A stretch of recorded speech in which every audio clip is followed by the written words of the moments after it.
Selamat siang dan salam sejahtera untuk kita semua. Yang terhormat Dr. Perdamaian Daulay Esos MSI selaku Direktur Universitas Terbuka Layanan Luar Negeri. Yang terhormat Profesor Wasis MSI selaku Dekan Fakultas Matematika dan Ilmu Pengetahuan Alam Universitas Negeri Surabaya. Yang terhormat Prof. Rosalina Ekawati selaku narasumber kita pada siang hari ini, serta seluruh peserta pekerja migran Indonesia yang berbahagia.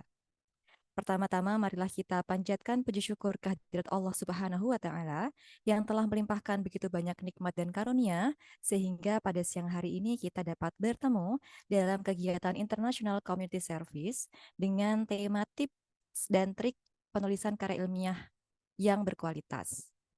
Baik, perkenalkan saya Rohmah, salah satu dosen di Universitas Negeri Surabaya yang akan memandu acara kita pada siang hari ini. Susunan acara pada siang hari ini yaitu pembukaan dengan doa, kemudian menyanyikan lagu Indonesia Raya, sambutan-sambutan, pemaparan materi, evaluasi kegiatan, dan juga penutup. Baik, untuk mempersingkat waktu, marilah kita buka acara ini dengan doa pembuka yang akan dipimpin oleh Bapak Hasan Subekti. Kepada beliau dipersilahkan. Bismillahirrahmanirrahim. Mohon izin Bapak Ibu untuk membuka kegiatan ini. Semoga kegiatan ini bisa berjalan dengan baik. Marilah kita menundukkan kepala sejenak seraya berdoa. Mudah-mudahan kegiatan kita di sore hari ini, siang menjelang sore, bisa berjalan dengan hikmah dan lancar. Allahumma sholli ala sayyidina Muhammad wa ala ali sayyidina Muhammad walhamdulillahi rabbil alamin. Allahumma hamdan syakirin hamdan wa yukafi wa mazidah. Ya Rabbana lakal hamdu kama yanbaghi li azim. Ya Allah, Tuhan yang Maha Pemurah, kami di sini berkumpul untuk menuntut ilmu bersama. Ya Allah, berikanlah keberkahan dan kemudahan kami untuk belajar. Rabbana atina fid dunya hasanah wa fil akhirati hasanah wa qina adzabannar. Subhana rabbika rabbil izzati amma yasifun. Wassalamun ala mursalin walhamdulillahi rabbil alamin.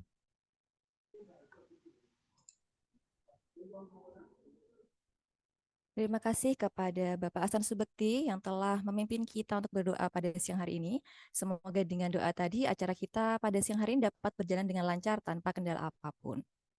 Sebelum kita mulai sambutan-sambutan, marilah kita menyanyikan lagu Indonesia Raya. Kepada seluruh peserta diharapkan pada posisi bersiap di tempat masing-masing.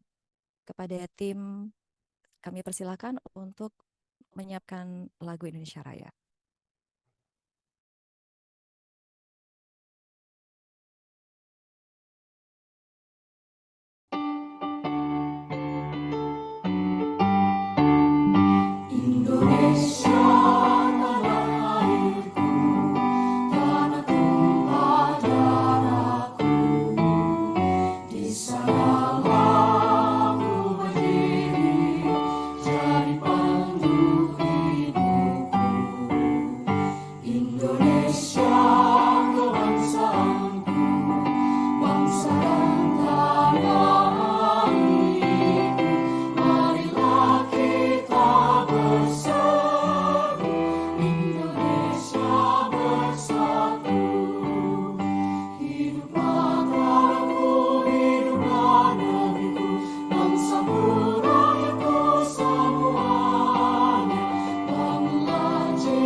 Terima kasih kepada seluruh peserta kegiatan. Semoga dengan menyanyikan lagu Indonesia Raya tadi menambah rasa cinta kepada tanah air kita Indonesia.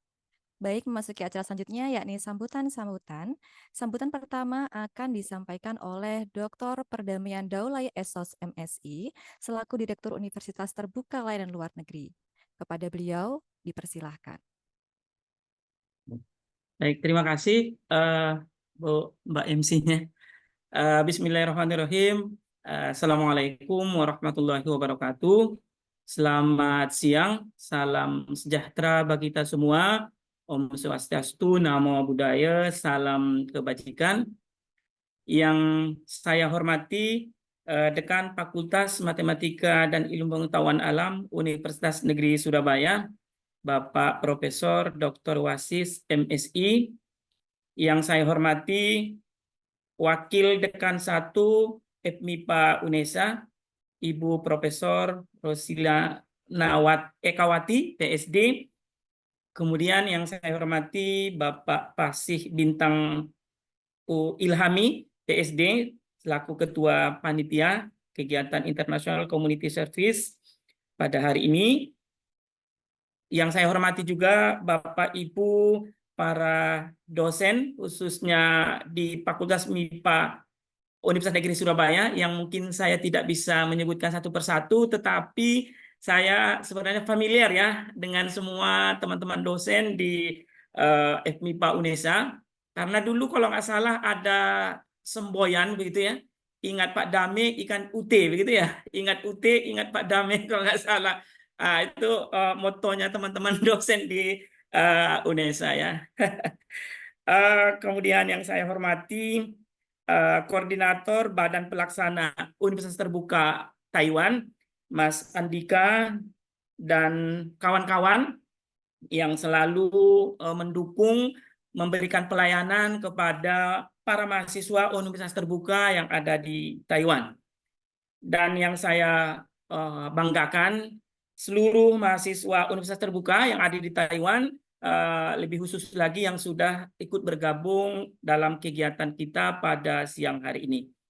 Pertama sekali, marilah kita mengucapkan puji dan syukur kepada Allah Subhanahu wa Ta'ala, karena di siang hari ini kita masih diberikan umur yang panjang dan juga kesehatan, sehingga kita dapat bertatap muka nih. Saya sudah lama nggak bertemu dengan Prof. Wasis, mungkin sudah hampir 15 tahun, 20 tahun ya. Dulu belum ada gelar profesor, termasuk Bu Roslina juga ya, belum profesor. Alhamdulillah kita hari ini dipertemukan, ternyata sudah ada di depan, suatu kebanggaan tersendiri bagi saya punya sahabat, punya teman yang sudah memperoleh guru besar ya. Mohon doanya Prof berdua, mudah-mudahan kami yang muda-muda ya mengikuti jejaknya Bapak dan Ibu. Terima kasih, ini suatu penghargaan dan bagi kami di UT, khususnya di UT Layanan Luar Negeri, mendapat suatu anugerah begitu, dari Dekan Fakultas MIPA UNESA dan Ibu Wakil Dekan 1 memilih ya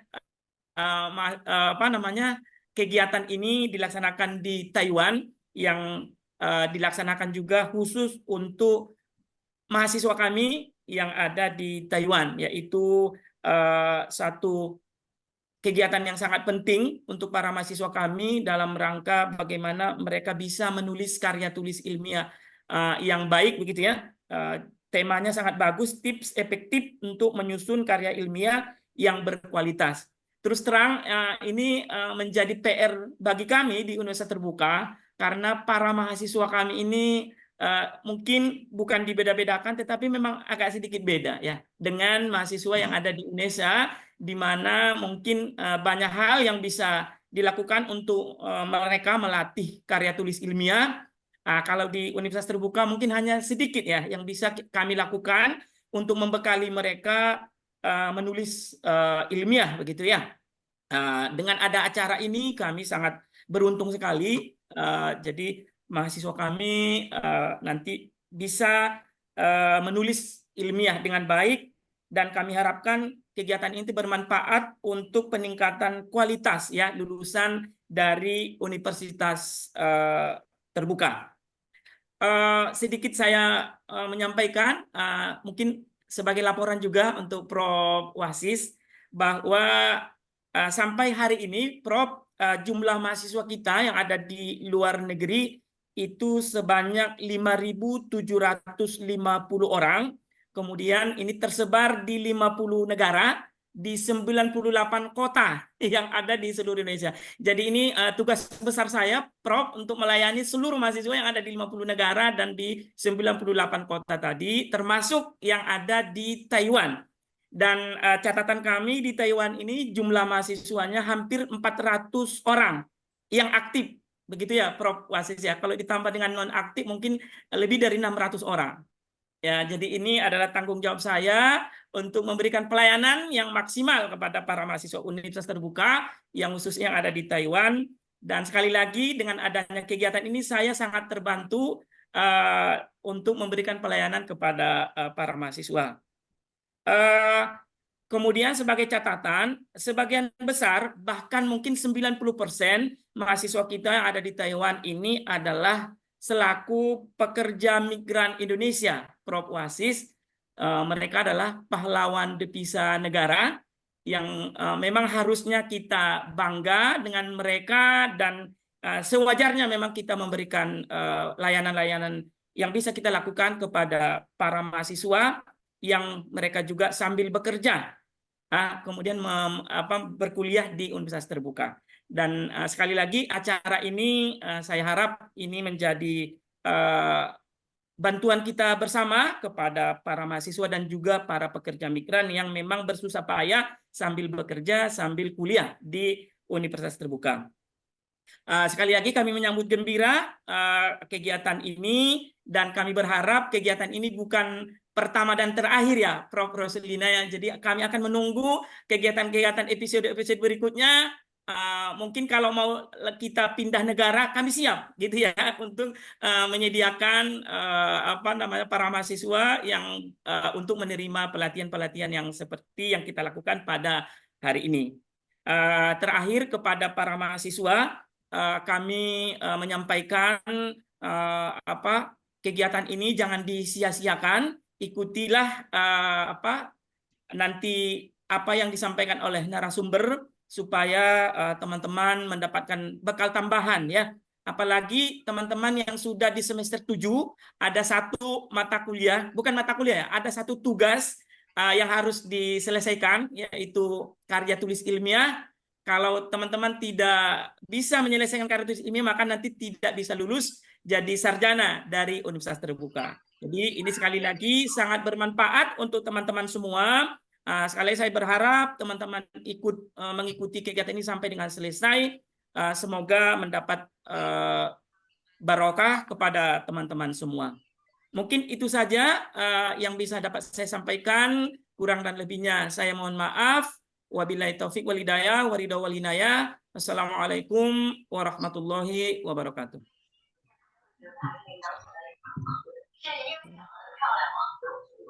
Ucapan terima kasih yang sebesar-besarnya kami sampaikan kepada Bapak Dr. Perdamaian Daulay atas sambutannya yang sangat membakar motivasi rekan-rekan semua ya tentunya di siang hari ini.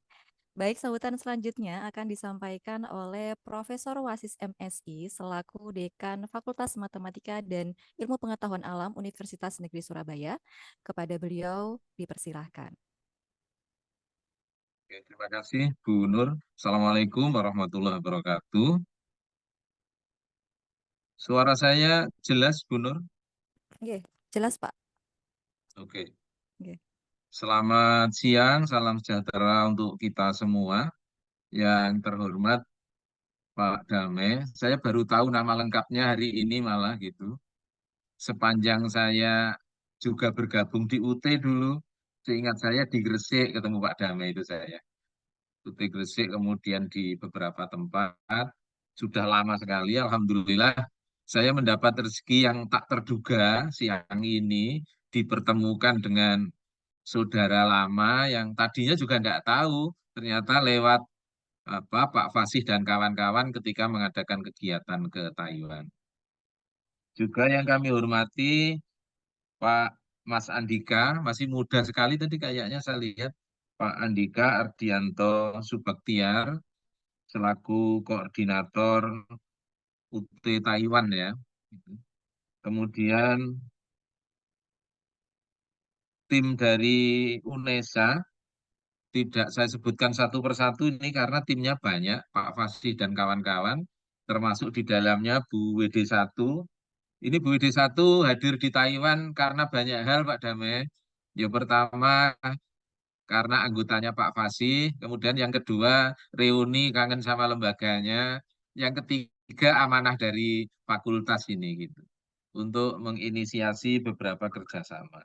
Saya lihat ada Pak Hasan, kemudian Pak Beni yang ikut hadir langsung. Bu Nur, mohon maaf saya baru ketemu di sini ya, ternyata orang Unesa juga ya Bu Nur Ya. ini. Enggak, Pak, leres. Dan dan seluruh mungkin dosen UT barangkali ada yang bergabung dan seluruh teman-teman adik-adik mahasiswa yang ada di UT Taiwan. Syukur Alhamdulillah siang hari ini kita bisa dipertemukan. Ada yang offline, ada yang online ya. Bu Ros nanti saya minta pengen lihat fotonya ya peserta yang hadir secara offline di NTUST dan ini sudah menjadi kebanggaan kita bersama Pak Dame. Jadi kami sebelumnya juga tidak detail membaca proposal PKM-nya Pak Fasih, tapi ketika kemarin malam ya, itu saya malah ikut bangga ketika ternyata di sini beraktivitas dengan adik-adik atau teman-teman mahasiswa UT yang ada di Taiwan. Dan kebetulan ketemu dengan Pak Dame dan kawan-kawan. Itu semoga kita secara bersama-sama itu setuju saya. Pertama kita mensupport luar biasa ini saudara-saudari kita yang ada 400-an sebagai mahasiswa aktif di Taiwan. Ini tentu orang-orang istimewa ini, orang luar biasa. Kalau tidak punya semangat luar biasa tidak mungkin. Karena punya tentu beda ya hambatan tantangan kuliah UT di Indonesia dengan di luar negeri. Kalau di Indonesia mungkin memang banyak keterbatasan untuk sehingga kuliah di UT, tetapi kalau di luar negeri tambah tentu Bapak Ibu itu punya tantangan yang luar biasa. Tapi setuju dengan Pak Dame saya, beliau selaku Direktur UT, saya yakin Pak Dame orang baik Bapak Ibu, insya Allah membantu ya teman-teman mahasiswa semua untuk menggapai cita-citanya. Ini saya terus terang ikut ini terenyuh Pak Dame. Saya itu gampang gampang merasa ikut merasakan betapa teman-teman UT yang di Taiwan ini orang luar biasa ini. Nah, oleh karena itu semoga pertemuan hari ini itu bisa meringankan ya beban studinya gitu sehingga nanti bisa selesai di UT. Saya tidak tahu tadi Pak Dami tidak menyebutkan ini mahasiswa untuk level S1 saja atau yang UT di luar negeri termasuk ada yang pasca sarjana Pak Dami. Sarjana saja. Yang untuk ikut hari ini kayaknya S1 saja, Prof. Ta- Benar ya, Tapi Mas ada Andika? S2, S3 juga. Keren, keren, keren ya. Ada S2 Nggak juga, apa-apa Bapak, ini. termasuk S3. Nah, ya, sip, sip, sip. Nah, luar biasa. Artinya hari ini saya setuju semoga ini bukan kegiatan yang terakhir, ini kegiatan awal yang nanti bahkan setelah ini Pak Dame, ini bisa kita lanjutkan dengan kerjasama yang lain, termasuk nanti jika karya hasil pertemuan hari ini teman-teman mahasiswa di Taiwan dengan narasumber, nanti kalau sudah ada naskah artikel yang ingin diterbitkan nanti bisa dibantu terbit bersama, bisa diterbitkan di jurnal yang ada di UNESA atau di jurnal lain dengan nanti kerjasama kolaborasi dalam penulisan artikel gitu. Saya mohon maaf ini bukan memamerkan tetapi menstatement bahwa Bapak Ibu ketemu dengan tim yang tangguh Bapak Ibu. Ini FMIPA di UNESA itu leading dalam hal riset dan publikasi. Gitu. Kita dibanding fakultas lain, memang ilmu dasar malah kurang diminati Pak Dame oleh masyarakat. Pendaftar di FMIPA itu kalau dilihat angka keketatan dibanding fakultas lain, kita malah termasuk di bawah. Prodi di MIPA itu tidak ada yang masuk di 10 besar prodi yang diminati masyarakat. Tetapi ilmu dasar memang begitu di mana-mana. Tetapi dari segi SDM sebenarnya kita luar biasa. 30% lebih guru besar di UNESA itu ada di FMIPA. Dan publikasinya itu rekognisi internasionalnya Bapak Ibu bisa cek di Sinta. Semua kan bisa buka di Sinta, itu di halaman 1 sampai halaman 10 Sinta, itu banyak didominasi oleh teman-teman kita. Oleh karena itu pertemuan hari ini semoga ini bisa berkolaborasi, nanti bisa menjadi start yang bagus bagi teman-teman mahasiswa-mahasiswi untuk karena ini tugas memang ya seperti disampaikan oleh Pak Dame tadi semester 7 malah harus menghasilkan karya ilmiah. Semoga dengan pertemuan hari ini nanti menguatkan apa kompetensi, kesiapan dan barangkali bisa dimulai kerjasama penulisan bisa dengan dosen, dengan mahasiswa kami, termasuk dengan UT juga Pak Dame gitu. Saya kurang tahu secara teknis Pak Dame, tetapi mungkin setelah ini kita bisa bangun kerjasama lebih teknis ya, tidak hanya ini kan dalam bentuk PKM, nanti bisa kuliah bersama, kemudian bisa riset kolaborasi dan itu bisa dikembangkan seperti tawaran Pak Dame nanti bisa kita juga lakukan untuk lanjutan bisa di Taiwan atau di mahasiswa UT di negara yang lain. Dan mohon maaf Pak Dame, memang di kami peserta PKM itu akan kita beri sertifikat, tetapi wajib memenuhi kewajiban. Hal ini semata-mata agar tidak formalitas saja. Kewajibannya apa? Nanti Pak Fasih biasanya memberikan tugas lanjutan. Meskipun tidak bertemu secara langsung, nanti teman-teman mahasiswa diminta membuat draft karya ilmiah, kemudian nanti bisa didiskusikan secara online dengan Pak Fasih dan kawan-kawan. Nah, sertifikat baru dikeluarkan jika tugas itu dipenuhi. Nah, ini kalau dilihat dari sisi positifnya, sebenarnya kalau teman-teman mahasiswa nanti semangat memenuhi tugas itu, berarti dua hal itu. Tugas kuliahnya selesai, kemudian peluang publikasi bersama bisa dipenuhi ini. Termasuk nanti timnya Pak Fasih dan kawan-kawan bisa membantu menyempurnakan draft artikel dan semoga bisa sampai publish baik di jurnal nasional terakreditasi maupun di jurnal internasional.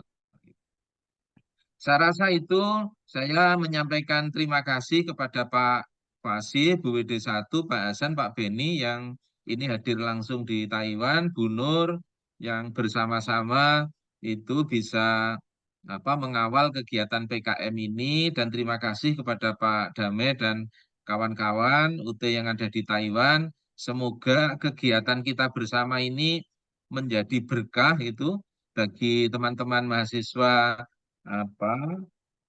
yang berasal dari pekerja migran Indonesia. Dan sekali lagi saya ucapkan selamat ya, ini orang-orang istimewa, orang luar biasa, dan yakin memang pendidikan adalah salah satu pintu untuk mengubah diri kita gitu. Karena jalan pilihan kehidupan akan semoga insya Allah menjadi lebih banyak setelah Bapak Ibu nanti melengkapi dengan kompetensi dan lulus dari S1, S2 atau S3. Mungkin itu atas nama lembaga kami menyampaikan terima kasih dan mohon maaf barangkali selama kegiatan PKM ada yang kurang berkenan. Wassalamualaikum warahmatullahi wabarakatuh. Waalaikumsalam Oh, ini perlu warahmatullahi dibuka ini wabarakatuh. Pak Fasih. perlu dibuka secara resmi. Oke, Prof. Oke, mohon maaf ya. Oke, seizin Bapak Ibu sekalian dan dengan memohon ridho Allah Subhanahu wa taala, maka kegiatan pengabdian kepada masyarakat internasional yang diselenggarakan tim dari FMIPA UNESA bekerja sama dengan UT luar negeri di Taiwan, itu saya secara resmi saya nyatakan dibuka. Terima kasih, mohon maaf. Assalamualaikum warahmatullahi wabarakatuh. Baik, ucapan terima kasih disampaikan kepada Profesor Wasis MSI atas sambutannya yang sangat membangun dan menstimulasi tentunya untuk rekan-rekan peserta untuk melakukan publikasi nanti setelah kegiatan ini tentunya ya. Baik, kita sudah sampai di acara yang dinanti-nantikan yaitu pemaparan materi, tetapi sebelum kita ke acara yang inti ya, kita perlu foto bersama dulu ya tentunya ya, supaya kegiatan ini menjadi ada dokumentasinya, jadi bisa kita jadikan karena tadi ada ajang ini ya untuk reuni ya. Jadi ini ada salah satu bukti kita bertemu walaupun secara online ya. Mungkin boleh dibuka kameranya rekan-rekan semua yang sekarang sedang ada di kegiatan ini. Bisa minta bantuannya untuk panitia nggih untuk mengcapture. Yang belum dibuka kameranya mungkin bisa dibuka kameranya. Nanti saya mungkin hitung 1, 2, 3 nanti minta bantuannya untuk di capture ya. Oke. Masih ada yang belum dibuka ya, banyak yang masih ditutup kameranya. Mungkin oke. Baik, dihitung dari oke. Oke, baik. Mungkin yang siap untuk open kamera ya silakan di open kameranya. Ada yang masih ini ada yang nggak pakai kerudung ya. Oke. Ajis boleh Sudah open siap? cam? Iya, Ya, sudah ini siap Mas ya. Ajis ini presidennya mahasiswa UT Taiwan, Prof. Wasis. Mas Ajis, kenapa nggak buka kamera? Iya. Baik, mungkin bisa dihitung ya. 1 untuk slide yang pertama ya. 1, 2, 3. Sudah ya? Tadi yang satu ya? Oke. Selanjutnya untuk slide yang kedua. 1, 2, 3. Oke. Sudah oke? Oh, masih ada yang bekerja. Oke, nggak apa-apa yang bisa aja ya. Baik, demikian untuk sesi kita foto bersama pada siang hari ini. Kita sudah sampai di acara yang sudah dinanti-nantikan tentunya ya, yaitu terkait dengan pemaparan materi yang akan disampaikan oleh Prof. Roslina Ikawati dengan tema tips dan trik penulisan karya ilmiah yang berkualitas. Prof. Roslina Ikawati adalah Wakil Dekan Bidang 1 Fakultas Matematika dan Ilmu Pengetahuan Alam UNESA. Beliau sudah mempublikasikan banyak sekali jurnal ilmiah dan juga menjadi pemakalah di berbagai kegiatan seminar. Tentunya materi ini akan sangat bermanfaat ya untuk kita semua. Kita sambut beliau, Prof. Roslina dengan aplaus ya. Mungkin bisa. Baik, silakan Prof. Waktu dan tempat kami persilahkan. Baik, terima kasih. Mohon maaf, Bu Ros, Ya. saya izin ya Pak Dame dan kawan-kawan, Bu Nur, Oke. karena melanjutkan aktivitas yang lain. Sukses untuk semuanya. Oke. Monggo Prof, monggo. Ya, terima kasih Prof. Hati-hati. Prof. Rosalin, saya juga mungkin nutup kamera ya, karena ada dalam perjalanan juga. Tapi saya akan ikut terus mengikuti kegiatan ini. Cuman mungkin karena pakai HP mungkin kamera tidak saya nyalakan ya, Prof ya. Terima kasih. terima kasih Ditutup ya, Pak saya Dominik. terlebih dahulu lead. Terima kasih. Assalamualaikum warahmatullahi wabarakatuh. Sukses untuk kita semua. Terima kasih Pak Damai dan juga Prof. Wasis. Saya persilakan Prof. Roselin untuk pemaparan materinya nanti sekitar 60 menit, kemudian dilanjutkan dengan 20 menit tanya jawab. Oke, baik, terima kasih Bu Nur. Assalamualaikum warahmatullahi wabarakatuh.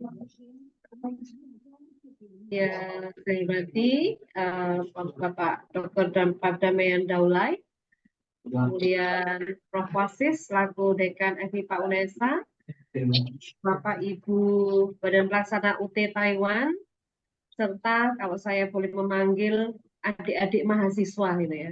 adik-adik mahasiswa UT Taiwan. Alhamdulillah senang sekali ini saya berada di Taiwan saat ini sudah 10 tahun ya. 10 tahun yang lalu saya di Taiwan.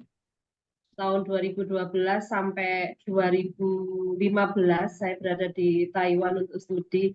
Jadi setelah 10 tahun akhirnya kembali ke Taipei, ya senang sekali, nostalgia. Jadi mengingat-ingat ini daerah sini, cara naik tram, sempat lupa gitu ya. Sekarang sudah ingat kembali. Senang sekali bisa membersamai Bapak Ibu dan adik-adik mahasiswa semuanya. Saya ingin mulai dengan pantun dulu ini. Jadi saya ke Taiwan itu tugasnya cari pantun. Kalau materinya sudah di luar kepala. Oke. Padi digiling menjadi beras.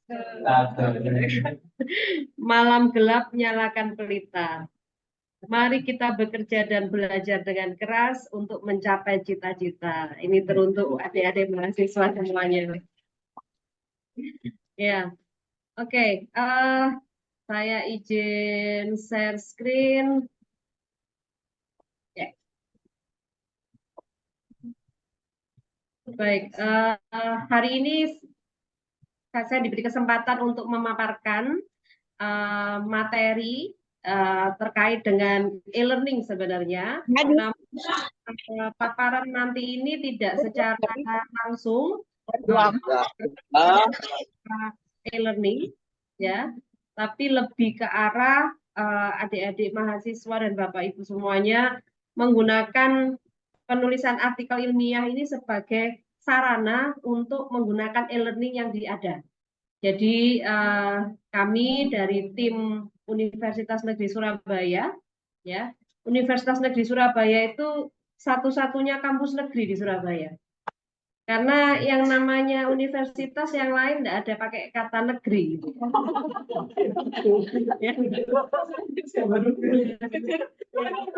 Ya, karena yang di Surabaya itu oh ya, bukan universitas tapi ya. Ya, ada Erlangga ITS, ini kami yang satu-satunya negeri, universitas negeri. Nah, ini kampus kami ya, Universitas Negeri Surabaya. Saya baru landing kemarin pagi dengan tim. Sebenarnya timnya banyak, cuman karena keterbatasan waktu, Bapak Ibu yang lain tidak bisa hadir secara langsung, jadi kami datang berempat. Ya, jadi saya punya foto before after ya. Before dulu 2012 saya 2012 saya di sini, sekarang 2000. Oh, lama ya 2004 ya. Ya, ini kampus kami ya di UNESA Eteklesi UNESA 2. Jadi dan fakultas kami ada di Ketintang. Mungkin ada yang dari Surabaya, adik-adik mahasiswa. Ya, ada dari Surabaya nggak ini? Atau dari Jawa Timur? Banyak ya? Jawa Timur ya? Oh, Lumajang ya. Oke. Baik. Jadi apa yang mau saya paparkan hari ini adalah kita mencoba mempraktekkan e-learning itu lewat materi yang sangat bermanfaat menurut saya, seperti yang disampaikan oleh Bapak Dr. Pardamaian tadi. Kita adik-adik perlu membuat karya tulis ilmiah ya di semester mahasiswa semester 7 ya, betul ya. Nah, jadi kita angkat ini penulisan karya tulis ilmiah yang berkualitas dan pengerjaannya nanti kita praktekkan di e-learning, adik-adik semua. Gitu. Jadi kalau ngajari e-learning itu saya rasa adik-adik semua sudah advance gitu ya. Tapi kita belajar penulisan karya tulis ilmiahnya ini via e-learning yang akan memudahkan, karena saya tahu adik-adik semua mempelajarinya secara online ya, kebanyakan untuk teman-teman yang di UT Taiwan. Oke. secara teori mungkin agak-agak ini ya, agak-agak suaranya aman ya? Suara clear? Iya, Clear. clear, ya, clear. Baik, kalau karya ilmiah atau karya ilmiah adik-adik semua ini secara teori saya berikan dulu bahwa ciri-cirinya ini adalah nanti adik-adik pasti akan mengungkap masalah, ya, masalah yang ada. Jadi pertama pintu masuknya itu masalahnya apa? Kalau bahasa Jawa ini masalahmu apa gitu ya. Masalah yang mau diungkap dan dipecahkan itu apa gitu ya. Nah, masalah tadi akan dikupas secara mendalam. Jadi tidak perlu lebar-lebar tapi dalam gitu. Nah, dibahas seakar-akarnya dan nanti topik yang dibicarakan itu harus detail. Nah, lalu bagaimana kita bisa mendapatkan masalah yang mungkin akan dikupas secara mendalam? Nah, jangan memilih masalah atau topik yang terlalu luas. Ini adik-adik dari prodi apa ya yang hadir mungkin bisa mengetikkan di chat yang saya tahu kadang-kadang ini ya hari Minggu, walaupun Minggu masih ada yang bekerja. Nah, dari prodi apa yang saat ini? Hukum, sastra Inggris, ilmu komunikasi. Wah, keren Bu Eni. Mbak Eni, sastra Inggris bidang minat penerjemahan. Luar biasa. Ya. Nah, misalnya kaitannya dengan sastra Inggris ya. Nah, sekarang oke, ilmu pemerintahan. Luar biasa. Saya dapatkan di sini ada ilmu hukum, sastra Inggris, ilmu komunikasi. Oke, katakanlah dari fenomena yang ada di Taiwan saja. Nggak usah jauh-jauh yang Bapak, Ibu atau adik-adik semua rasakan di Taiwan dan dekat dengan adik-adik. Ya, jadi misalnya hukum. Nah, hukum ini saya mau mengangkat masalah terkait dengan spesifik saja, hal kecil saja. Ya, terkait dengan buruh migran yang ada di Taiwan, tapi hal kecil saja, jangan terlalu luas. Atau misalnya sastra Inggris. Saya pernah waktu saya di Taiwan dulu saya kedatangan teman ya, teman beliau juga studi di Australia. Beliau bekerja dengan adik Bapak Ibu BMI ya, mencari tahu terkait dengan gender kalau tidak salah, kemudian penggunaan bahasa Inggris. Nah, sekarang mungkin bisa diambil topik yang spesifik kecil saja. Jadi jangan terlalu besar, jangan memilih topik yang ngurusi negara gitu ya. Ambil yang kecil saja. Nah, yang kedua, cukupkah referensinya untuk mendukung? Jadi masalah yang dipilih harus bisa diselesaikan oleh Bapak Ibu. Saya beri contoh misalnya di bidang pendidikan, misalnya ya.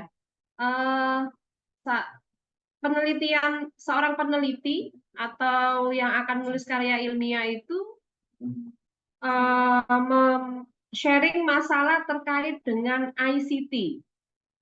Nah, ICT waktu itu disampaikan permasalahannya di sekolah itu nggak ada dukungan ICT.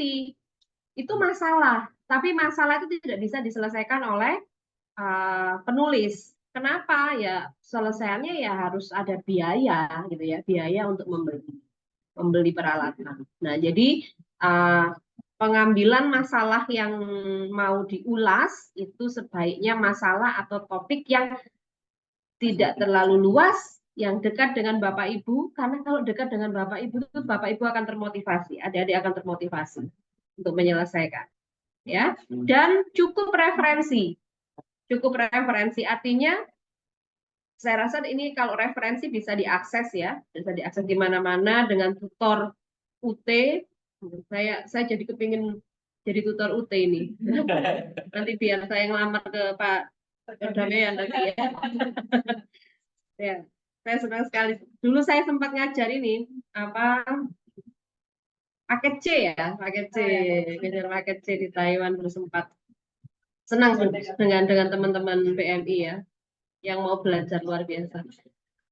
Oke, yang ketiga nanti mengambil sampel yang proporsional. Jadi ketika melakukan riset, kita ambil sampel yang memungkinkan.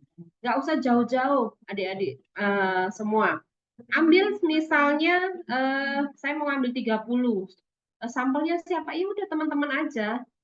Teman-teman adik-adik semua. Kalau misalnya terkait dengan ilmu komunikasi, ya silahkan diangkat yang terkait dengan itu, yang mudah cari apa namanya sumber datanya begitu. Nah ini ya yang pertama. Kemudian yang kedua itu terkait dengan objektivitas. Jadi segala sesuatu yang ditemukan, segala keterangan itu yang dikemukakan apa adanya, sesuai dengan data dan fakta yang diperoleh. Nah, jadi kalau data yang disampaikan itu tidak apa adanya atau mengambil dari orang lain, itu nanti akan ketahuan. Karena apa? Yang namanya karya ilmiah kalau sudah terpublikasikan itu ini terbaca ya secara di dunia maya itu. Yang kedua, masalahnya itu tidak direkayasa. Ya. Masalah yang saya mau paparkan ini masalah yang real ada begitu ya, real ada di dekat adik-adik semua yang mungkin untuk dilakukan atau ditelusuri. Kemudian tidak ada manipulasi data gitu ya. Nah, kalau sudah ada masalah, nanti kemudian data yang disampaikan itu sudah real, tidak ada manipulasi data, maka semuanya nanti yang tadi saya sebutkan disusun, diatur, dibuat dalam suatu karya ilmiah. Jadi ada masalah, kemudian bagaimana cara saya untuk mendapatkan jawaban dari masalah itu. Nah, ini kemudian disusun. Nah, lewat pertemuan kita hari ini, saya akan berbagi tentang bagaimana menyusunnya. Menyusun apa-apa tadi yang adik-adik sudah atau temukan ya. Nah, susunannya harus menurut pola tertentu yang sesuai dengan standar karya ilmiah, ya. Jadi urutannya harus berkesinambungan, berkaitan dan berurutan ya. Nah, katakanlah ini saya ambil contoh ya, topik ya. Kita pilih topik atau masalah. Sesuatu yang menjadi pokok bahasan yang akan ditulis ini selalu penulis itu dihadapkan pada persoalan atau masalah tadi. Contohnya, nah ini articulated intelligence ya. Kemudian mulailah dari hal yang tren di lingkungan sekitar seperti yang saya sampaikan tadi, atau tren permasalahan. Mungkin adik-adik ada yang bisa share, bisa chat tren permasalahan yang terkait dengan prodinya yang ada lah di sekitar yang mungkin bisa dicari jawabannya. Saya undang untuk kalau bisa bersuara silakan, kalau tidak bisa silakan menuliskan dalam chat room. Satu masalah saja yang di lingkungan sekitar terkait dengan ilmu hukum, ilmu komunikasi, sastra Inggris, manajemen, ya, ada yang ilmu pemerintahan.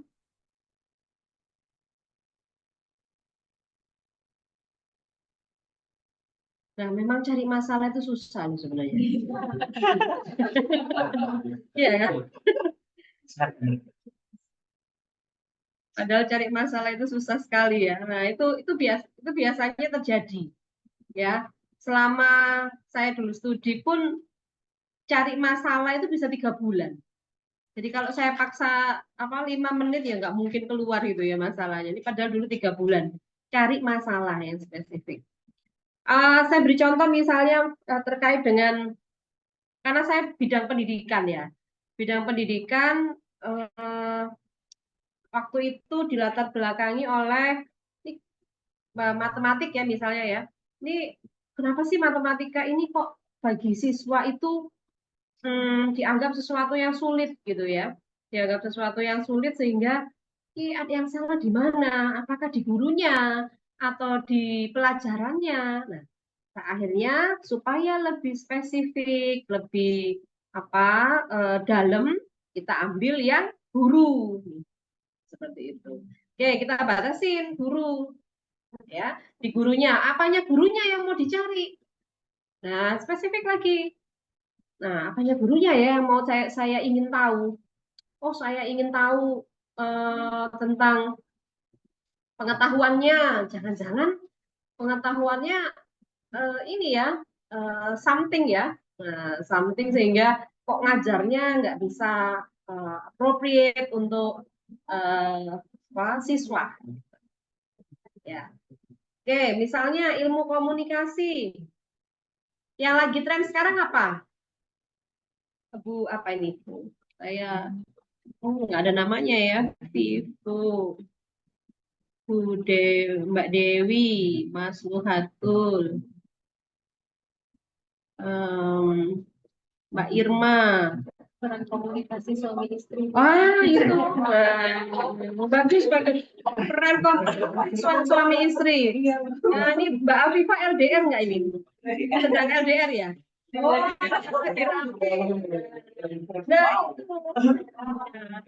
ini yang ada di ruangan saya juga terdengar kan suaranya ya. Memang jadi gini, oke, sudah mengambil kayaknya ini yang menjadi tren gitu ya.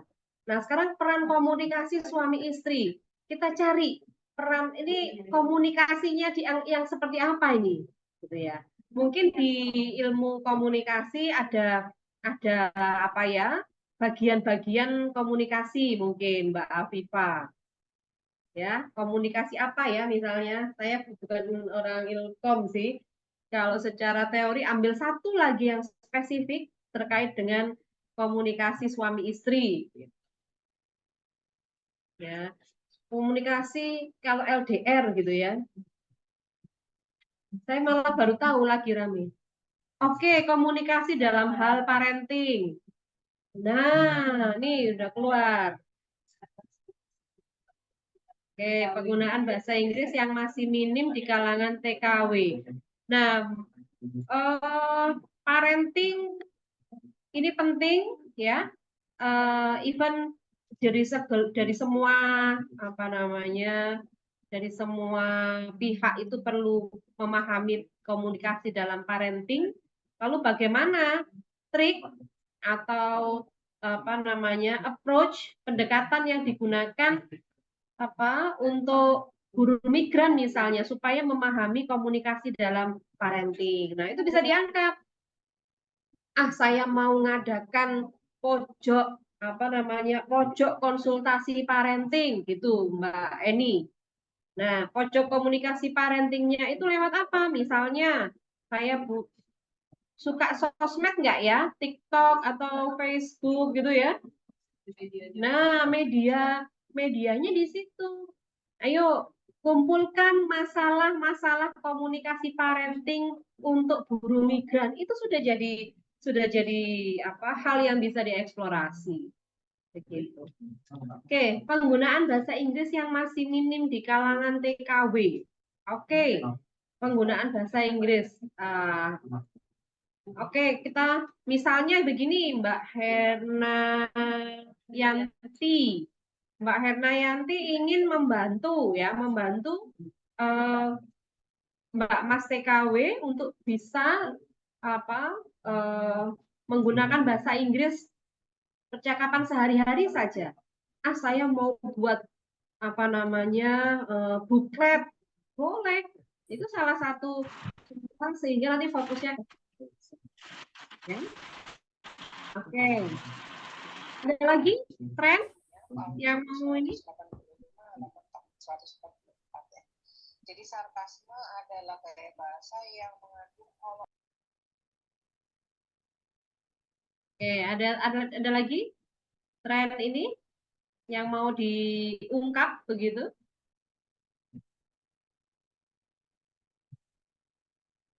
Oke. Baik, nanti kita yang lain bisa menyusul ya untuk menuliskan. Karena nanti masing-masing harus cari masalah. Ya, Bapak Ibu hadir hari ini tuh untuk diminta cari masalah. Gitu ya. Oke. Oke, tadi sudah ya, sampaikan topik yang mau ditulis. Nah, ini prinsip dasarnya ya, prinsip dasar ketika kita menulis artikel ya. Nah, tepat bahasa ya, tepat bahasa, tepat rujukan, tepat data. Artinya bahasa yang digunakan ini sudah Bapak Ibu mudah menulisnya. Saya terus terang ya, bukannya sombong atau apa. Saya tuh kalau nulis bahasa Indonesia malah nggak bisa. Nulis artikel bahasa Indonesia. Karena bahasa bakunya itu nggak terlatih. Ya. Kan beda bahasa ilmiah sama bahasa ini ya komunikasi. Jadi kalau menulis artikel ilmiah itu saya kalau bahasa Indonesia susah. Jadi langsung menggunakan bahasa Inggris. Dan rujukan. Nah, ini semua adik-adik mahasiswa bisa mengeksplorasi. Kalau familiar dengan bahasa Indonesia, ya udah ambil saja yang bisa diakses. Beberapa rujukan nanti mungkin bisa saya share ya webnya perpustakaan ya sudah pernah nggak ya diberi perpustakaan yang bisa diakses adik-adik mahasiswa nggak ada ya perpustakaan online perpusnas gitu ya oh di UT ya berarti ya oke ada online ya itu jadi ambil saja rujukan-rujukan yang ada di situ ya yang kaitannya dengan apa namanya kaitannya dengan topik yang dibahas. Oke, ringkas ya, ringkas bahasa, ringkas data, ringkas halaman. Jadi nggak usah sampai nggak seperti skripsi ya, nggak seperti skripsi, nggak seperti tesis, nggak seperti disertasi. Jadi kalau di UNESA itu apa namanya ada ya mahasiswa saya itu nulis disertasi kalau dikumpulkan ke saya itu bisa jadi bahasa Jawanya itu jadi dengklik tempat duduk apa itu kursi kecil ya itu bisa jadi kursi artinya tebel banget gitu ya. Nah kalau artikel ilmiah atau jurnal ilmiah nggak usah apa halamannya tuh nggak usah sampai ribuan gitu tidak ya paling biasanya ada minimal kata gitu ya 3.000 kata biasanya 8 halaman 5 halaman bergantung pada template-nya. Oke, jelas bahasa, jelas data, jelas link IMRAT. Nah ini adik-adik nanti kita akan lebih spesifik apa itu IMRAT begitu ya. Nah oke ini mudah-mudahan nanti sudah bisa dilihat di e-learning-nya ya terkait dengan artikel ilmiah. Jadi belajar artikel ilmiahnya di e-learning ya jadi sudah disiapkan oleh ini ya oleh tim. Jadi di artikel itu yang mungkin sekarang sedang semester 7 bisa diperhatikan baik-baik ada judul ya ada abstrak ya ada pendahuluan ada metode, ada hasil dan pembahasan, kesimpulan, ucapan terima kasih biasanya tambahan ini dan referensi. Misal, kok pakai ucapan terima kasih ke siapa, Bu, yang dituliskan di situ. Kalau di skripsi boleh menuliskan ucapan terima kasih kepada pacar dunia akhirat. Nah, itu boleh kalau di skripsi. Ya. Terus putus katanya. Ada yang pengakuan dosa ini ya. Nah, berarti kalau putus jangan menuliskan pacar di skripsinya ya. Jadi jangan ucapan terima kasih ke situ. Ucapan terima kasih itu kalau di artikel itu untuk yang memberikan biaya. Ya, misalnya adik-adik mahasiswa ini kuliah dapat beasiswa, atau misalnya bukan beasiswa di kuliahnya saja, dapat beasiswa untuk penelitiannya, walaupun sedikit kita beri ucapan terima kasih gitu ya. Terima kasih kepada misal pemerintah Indonesia misalnya nih ya, seperti itu. Atau ke UT Taiwan memberikan beasiswa penulisan skripsi, nah itu dituliskan itu. Jadi bukan ucapan terima kasih ke ini ya, seperti tadi itu. Oke. Anatomi yang pertama paling atas itu adalah judul. Judulnya buat yang menarik. Kayak tadi ya. Buatlah judul yang menarik dan memiliki kebaruan. Tadi saya membaca ada yang lagi ngetren komunikasi apa tadi? Suami istri, peran komunikasi suami istri. Nah, coba kira-kira judulnya apa ini ya? Supaya orang, jadi gini, ibarat artikel ilmiah itu, ibaratnya Bapak Ibu itu atau adik-adik mahasiswa itu mau, oke, oh ya, udah tadi. Ibaratnya nonton film, ya. Kalau filmnya itu enggak menjual, itu kan orang nggak mau baca. Nah, judul karya ilmiah itu harus yang menjual. Nah, misalnya apa ya terkait dengan misalnya gini, LDR BMI Taiwan, apakah bisa? Itu kan keren ya. Oke. Pengaruh LDR terhadap tingkat komunikasi. Wah, itu. Ya, jadi topiknya atau judulnya ya, judulnya itu harus eye catching gitu loh, adik-adik.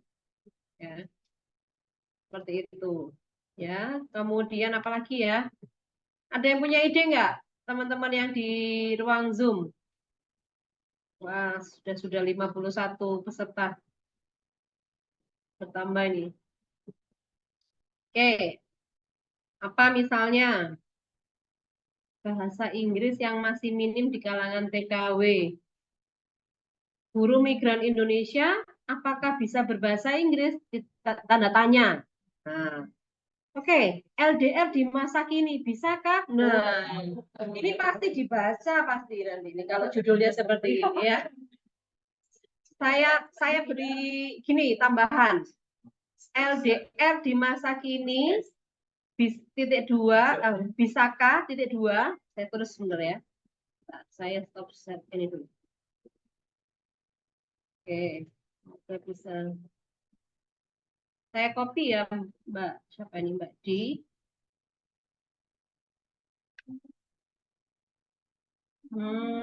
Saya coba masukkan.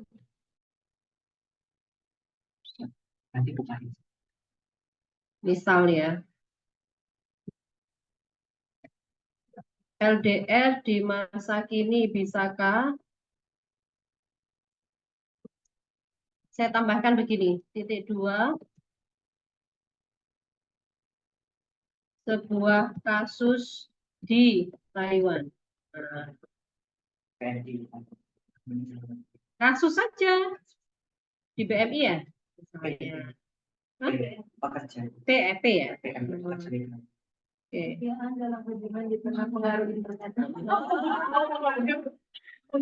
Menarik ini. Saya besarkan. Nah, ini contoh nih, LDR di masa kini bisakah titik 2, sebuah kasus di PMI Taiwan. Jadi spesifik ya. Apa namanya? Kasus di PMI Taiwan ini LDR-nya hanya dibatasi dari sebuah kasus di Taiwan gitu. Jangan besar-besar LDR di masa kini seluruh dunia kan nggak mungkin dibahas sama Mbak Di gitu ya. Oke. Kemudian kesetiaan dalam hubungan di tengah pengaruh internet. Ini pengalaman ini mungkin ya. Ini yang di sini juga pengalaman kayaknya ini ya. Media sosial, kenal someone lewat medsos gitu ya. Oke, akhirnya mempengaruhi kesetiaan gitu. Apakah benar? Oke, nah ini Mbak atau Mas Eki nih ya. Kemanakah ketegasan hukum di Indonesia saat ini? Nah, ya, siapa ini tadi? Mbak atau Mas Eki nih? EKKEY. Mas, oh Mas Eki. Nah, Mas Eki terima kasih. Ini sebagai judul, kemanakah ketegasan hukum Indonesia saat ini terlalu luas. Nah, karena hukum yang apa yang mau dibahas? Hukum dagang, hukum pekerja sebagai pekerja migran, hukum apa? Nah, coba dibuat lebih sempit, tapi dalam. Memang udah Liga tuh udah buka suara gitu. Oke, ya. Oke, Mas Eki nanti dipilih lagi lebih spesifik ketegasan hukum terkait dengan pekerja migran. Langsung saja Taiwan gitu. Fokusnya ke situ. Ya. Oke. Nah, ini sudah mulai sudah mulai menentukan. Oke, apa nih? Saya beli Isu gadget apa? Ini ya. Oke. Bahasa Inggris sebagai modal pencarian jodoh dalam aplikasi kencan internasional. Apa WeChat ya? kalau di sini Apa? Tinder, Tinder. Yang pertama Tinder. CMB kalau nggak salah. CMB. Ya. Kantor ya. Nah, kalau nggak bisa bahasa Inggris, nggak bisa komunikasi ya, nggak bisa kencan nanti ya. Nanti mau jodoh boleh ya, Mbak.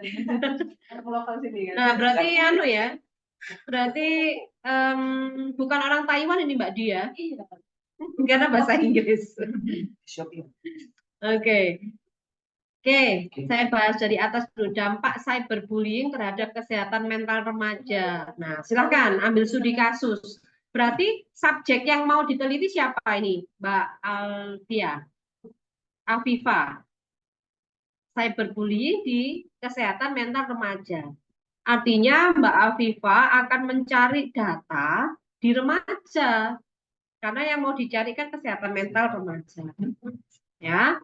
Nah, kalau Mbak Di ini bahasa Inggris sebagai modal pencarian jodoh dalam aplikasi kencan internasional. Dibuka aja.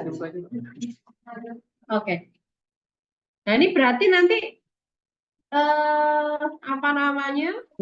yang mau diteliti ya teman-teman yang cari jodoh berarti. Ya, teman-teman yang cari jodoh. Nah, yang pakai aplikasi kencan internasional. Nah, ini agak susah nanti ya. Kalau misalnya temennya banyak yang seperti itu enggak apa-apa Mbak Di. Ya. Artinya subjeknya yang mau dijadikan sumber data itu ada. Oh, banyak. Udah bisa. Oh, ya bisa banget itu jadi. Banyak kan gitu ya di sini. Oke, kalau sampelnya banyak ini bisa dipecah. Misalnya gini, modal pencarian jodohnya kan tidak hanya bahasa Inggris. Katakanlah Mbak Di fokusnya kepada bahasa Inggris.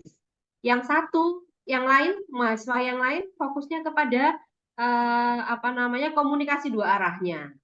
Yang lain fokusnya kepada hal lain. Nah, untuk modal ini kebanyakan target orang Turki dan Inggris. Oke. Berarti bukan orang Taiwan ini ya, targetnya ya.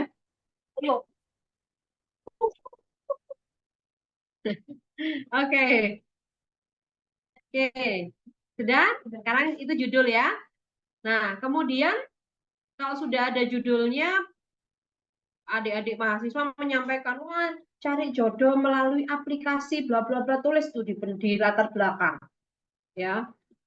Kemudian cari jodoh, cari teman lah ya.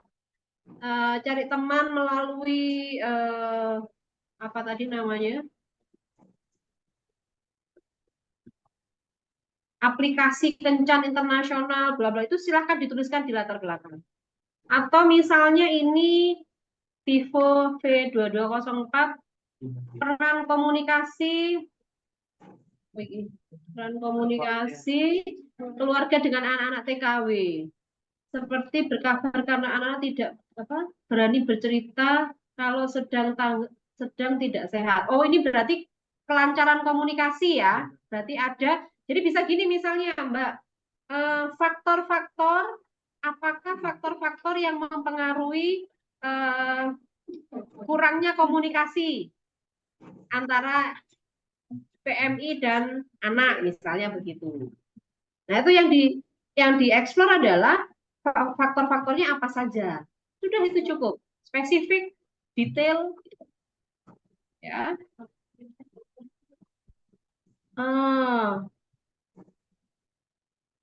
Wah, ini rezeki nih ya. Ada temen orang Kalimantan ikut aplikasi WeChat. Ini ada yang pakai WeChat nggak yang di sini? Oh, China Mainland ya. Oke, dapat orang Prancis ya. Oke. Ya berarti waktu bekerja seperti teman-teman yang sekarang ini jadi mahasiswa ini ya, tadi Pak Dekan sudah hampir nangis itu tadi ketika membaca kami membuat apa ya, sebelum berangkat ke Taiwan ini kami harus menulis satu proposal yang bahwa kami akan bertemu dengan teman-teman PMI gitu ya. Beliau itu terenyuh gitu, wah ini, dan diapresiasi dengan sangat baik oleh Pak Padamean dan teman-teman yang ada di Taiwan ini supaya bisa berbagi sedikit ya terkait dengan apapun lah yang dibutuhkan. Salah satunya ya ini tadi terkait dengan materi kuliah hari ini. Oke, nah kalau sudah dapat latar belakangnya, sekarang gimana cara mencari jawabannya? Misal kalau tadi pertanyaannya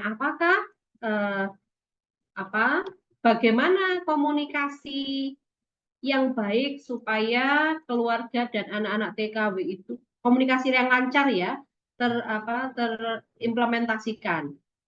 Nah, di metode yang digunakan atau yang dituliskan dalam bentuk flowchart seperti ini bisa. Ya. Jadi, misalnya silakan disesuaikan atau boleh sebenarnya pakai tertulis. Jadi, misalnya penulis melakukan wawancara terhadap 5 keluarga yang orang tuanya PMI dan anak-anak berada di Indonesia di bawah asuhan kakek neneknya, misal begitu, ya, misal begitu. Jadi dituliskan di sini melakukan wawancara, menyiapkan dokumen wawancara. Ketika wawancara kan harus apa ya yang mau saya tanyakan itu ditulis dulu gitu ya. Jadi kita menuliskan pertanyaan-pertanyaan ya untuk wawancara.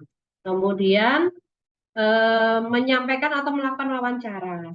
Kemudian setelah melakukan wawancara, kita dianalisis sampai ketemu jawabannya, begitu. Nah, itu dituliskan dalam metode. Boleh pakai chart seperti ini ya. Nah, setelah metode, jadi sudah punya perencanaan begitu, metodenya apa? Oh, reason. Oke.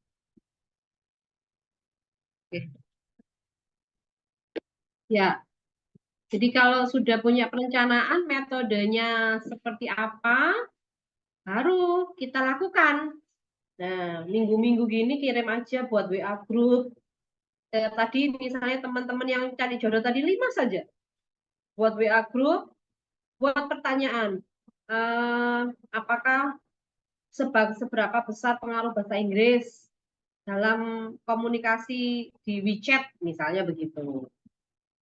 Itu dijawab sama teman-temannya. Nah, sudah dijawab, itu namanya pengambilan data, pengumpulan data. Nah, setelah itu dianalisis. Oke. Nah, sesudah dianalisis, kita sajikan datanya, ya. Kita sajikan datanya. Ini saya karena ambil contoh dari artikel saya ya, kemarin tidak sempat mencari yang bidang itu. Kalau ini saya bacakan, saya bahasa Indonesiakan, ada 3 pengamat ya melakukan pengamatan dan dari video ya, dari video. Dan dari video kemudian kita sampaikan hasil pengamatannya itu seperti apa, begitu ya. Misalnya ternyata dengan apa namanya komunikasi via line itu akan lebih efektif. Jadi pakai angket ya, pakai angket begitu. Tuliskan di sini di findings, ya, findings and discussion, ya, atau penyajian data yang saudara tadi sudah koleksi itu disajikan gitu, dan didiskusikan. Oke, setelah didiskusikan, disimpulkan. Nah, seperti apa kesimpulannya? Oke, jika ya ini kalau saya lihat kita lihat ke sini. Peran komunikasi keluarga dengan anak-anak TKW gitu ya. Seperti apa faktor-faktornya? 1, yang anak tidak berani bercerita ternyata dikarenakan oleh simpati anak terhadap orang tua yang sedang bekerja di luar negeri.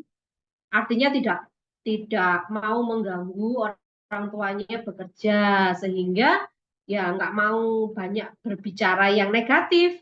Karena kalau misalnya nggak sehat atau ada masalah di Indonesia, saya yakin Bapak Ibu atau adik-adik mahasiswa akan pikiran, tapi kan nggak bisa pulang ya karena kontrak kerja yang ada begitu. Yang kedua, misalnya keterbatasan waktu yang diberikan oleh bosnya misalnya ya untuk menggunakan HP atau berkomunikasi dengan saudara di Indonesia. Atau yang ketiga sinyal ya, internet mungkin di Indonesia mungkin ada keterbatasan untuk mendapatkan sinyal dan lain sebagainya, atau masalah-masalah yang lain begitu ya. Nah, kesimpulan ini silakan dituliskan tapi tidak copy paste dari yang sudah ada sebelumnya.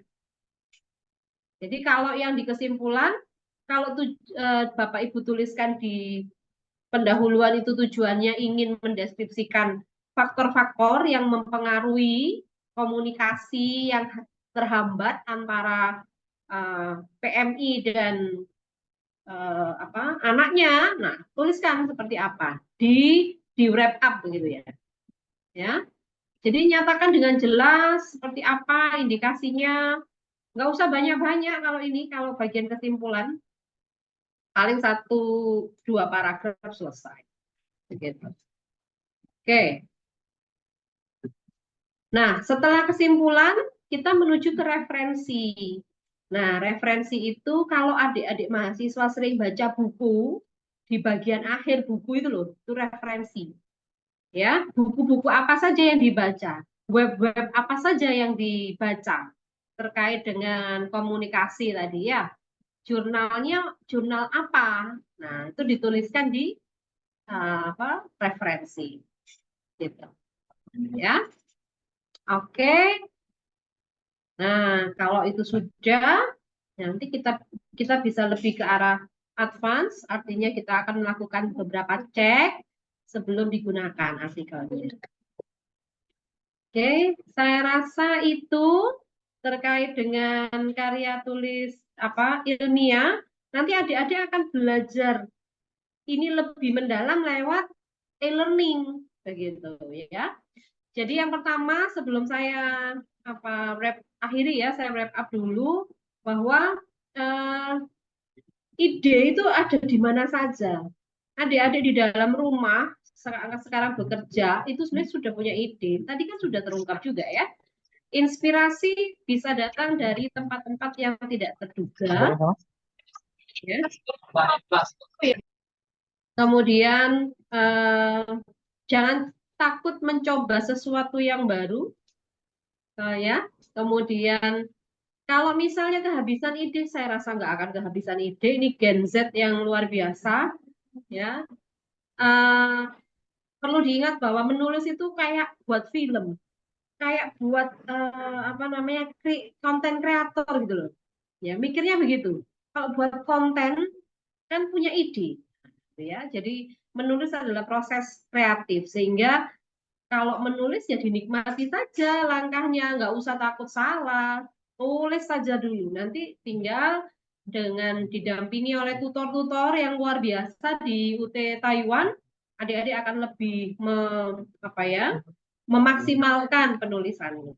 Ya, begitu yang bisa saya sampaikan untuk siang hari ini.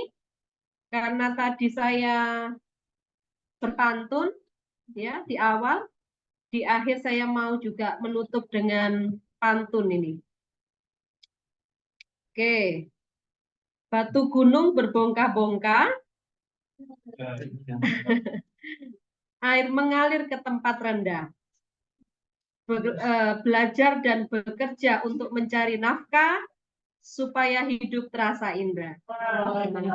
Semangat, semangat ya semuanya untuk teman-teman PMI dan adik-adik mahasiswa. Terakhir, bunga sekuntum tempat berlabuh. Wassalamualaikum warahmatullahi wabarakatuh. Waalaikumsalam warahmatullahi wabarakatuh. Baik, terima kasih banyak Prof. Roselin. Mungkin ada yang ingin bertanya, silahkan dibuka untuk termin pertanyaan. Boleh bertanya di kolom chat atau langsung raise hand aja ya kalau misalkan ada yang ingin bertanya. Silakan. Silakan Mbak-mbak. Ini ada masnya juga nggak atau Mbak-mbak semua ya? Mbak-mbak ya. Silakan Mbak-mbak yang ingin bertanya. Mungkin ada yang mau ditanyakan terkait dengan pemaparan materi yang disampaikan oleh Prof. Roselina. Ayo. Masih ini ya, masih pada malu-malu bertanya ya. Boleh di chat ya, di kolom chat kalau misalkan mau bertanya. Atau sudah sangat jelas sekali. Tadi sangat menarik ya diskusinya, topik-topiknya. Ada yang pengalaman pribadi gitu ya. Mungkin ada yang mau diperjelas lagi mungkin terkait dengan topiknya. Tadi ada beberapa part ya terkait dengan topik, kemudian prinsipnya. Masih belum ini ya. Oke, mungkin saya ini dari saya dulu mungkin ya, Prof ya. Mungkin ini saja memperjelas lagi. Tadi kan ada prinsipnya ada akurasi, brevity dan clarity ya. Nah, itu kalau misalkan diaplikasikan tadi terkait di paragraph introduction, metode, itu seperti apa ya, Prof ya? Ya, terkait baik. dengan penulisannya ini. Ya, terima kasih, Bu. Jadi prinsip dasar yang accuracy, brevity, clarity itu kan tepat, ringkas, jelas sebenarnya. Ya, jadi yang dituliskan tepat bahasa. Jadi menulisnya kalau misalnya bahasa Indonesia ya tepat menulisnya secara keseluruhan, mulai dari intro sampai conclusion itu tepat penulisan bahasa Indonesianya misalnya. Tepat rujukan artinya ya tepat rujukannya yang digunakan memang terkait dengan topik yang diungkap. Misalnya topik yang diungkap tadi, ini ada yang menarik nih, saya belum sempat ini. Kesetiaan dalam hubungan di tengah pengaruh internet. Nah, berarti kan rujukannya kan terkait dengan teknologi, ya, terkait dengan internet. Nah, jangan nanti referensi yang digunakan yang tidak terkait dengan ini ya, terkait dengan yang lain. Termasuk juga ringkas ya, ringkas tuh nggak sampai berhalaman-halaman, sampai 100 halaman, dan jelas, clear yang disampaikan itu. Saya rasa itu, Bu Nur. Baik, jadi tadi kalau misalkan kita menulis, kan kalau misalkan mahasiswa biasanya nulisnya kan semakin tebel gitu, kelihatannya semakin bagus ya. Ternyata bukan yang tebel gitu ya, tapi lebih ke mana yang penting-penting itu dituliskan di dalam tulisan. Jadi mungkin salah satu trik dan tipsnya ya, mungkin nggak perlu yang banyak-banyak, tapi langsung pada intinya. Nah, ini ada yang mulai ini bertanya ini ya, udah mulai agak panas ya. Ini dari Di bertanya, saya biasanya mengalami kendala di pemilihan diksi, Prof. Ada saran nggak, Prof, bagaimana biar diksi yang kita pilih porsinya sesuai, tidak berlebihan, dan juga tidak terlalu sederhana juga? Oke. Ya, Mbak Di, yang pertama sebagai penulis pemula, saran saya nggak usah peduli diksi, tulis saja ya. Karena kalau kita nanti bingung dengan diksi, nanti nggak akan nulis-nulis. Karena menulis itu nggak mudah juga ya, passion juga.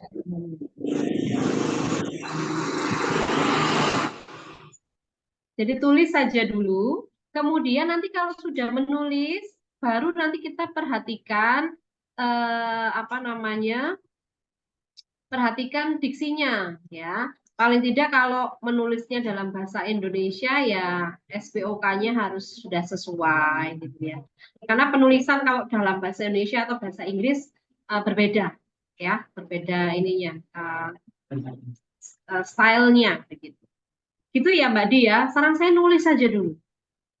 Pokoknya bisa mengidentifikasi masalahnya apa, kemudian apa yang mau dicari, jadi berupa pertanyaan ya kita tanyakan, misalnya bagaimana atau faktor-faktor apa saja yang mempengaruhi komunikasi antara orang tua PMI dan anak misalnya gitu ya. Nah itu kan mau dijawab itu dulu. Kemudian gimana ininya apa namanya metode yang digunakan. Oh saya kasih angket, angketnya mana? Terus saya setelah kasih angket, saya analisis, lalu saya sampaikan hasilnya. Jadi, tulis dulu. Insya Allah nanti tutor-tutor di UT Taiwan yang akan membantu untuk merapikan, begitu ya. Gitu. Oke, Mbak Irma. Saya langsung ya, Bu Nur, saya baca ini soal Monggo, silakan. yeah. Ada kata kunci atau kosakata untuk mencari jurnal yang sesuai dengan yang kita inginkan. Oke, untuk cari jurnal ya. Nah, saya praktekkan aja.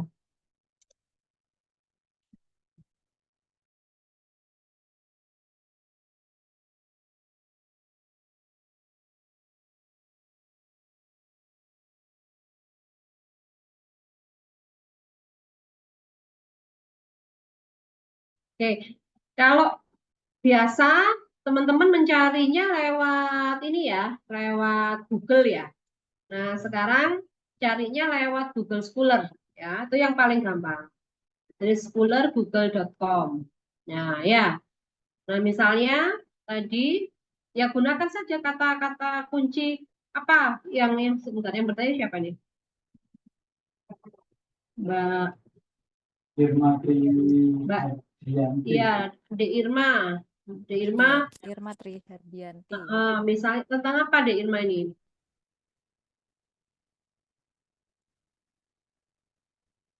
Kata kuncinya, cari jurnal yang sesuai kan? Nah, makanya kalau mencari jurnal yang sesuai, sekarang masalahnya dulu apa?